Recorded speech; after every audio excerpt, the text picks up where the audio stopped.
Apparently, President Obama's visit to the Treasure Coast not noticed by everyone. A few unaware pilots got a little too close, and they're going to have some explaining to do. They learned of their mistake when two F-16 fighter jets swooped in beside them. News Channel 5's Jeff Skrypek live in Stuart with what happened. Jeff?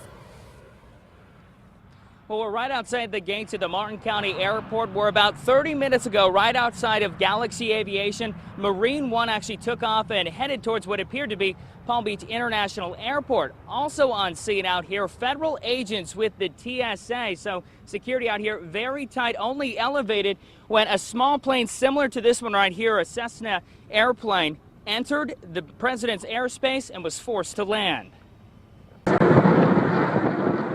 Roaring through the sky, armed and flying at speeds faster than sound, these two F-16 fighter jets are out to give this Cessna airplane a wake-up call from the president. You don't see stuff like that all the time, especially F-16s being like close to normal civilian areas. Jeremiah Long, who spots planes as a hobby, saw the Cessna being forced down at the Martin County Airport on Saturday after it got too close to President Obama's golf outing at the Floridian. And you just heard constant circling and was loud and rumbly. Before taking off, pilots are supposed to check for any temporary flight restrictions, especially when the president is in town.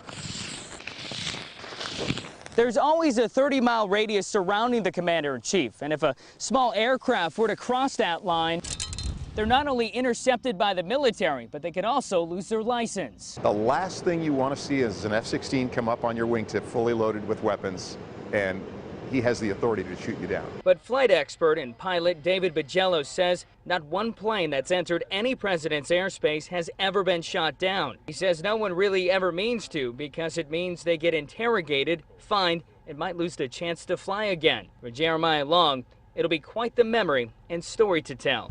I've seen interesting stuff before, but this probably was the tops. In addition to the flight that was intercepted here at the Martin County Airport, the FAA confirming us today that there were 3 other small aircrafts in the area that were also forced down. All those incidents, including this one that happened here, still under investigation, and no names of the pilots have yet to be released. Reporting live in Stuart, Jeff Skrypek, WPTV News Channel 5.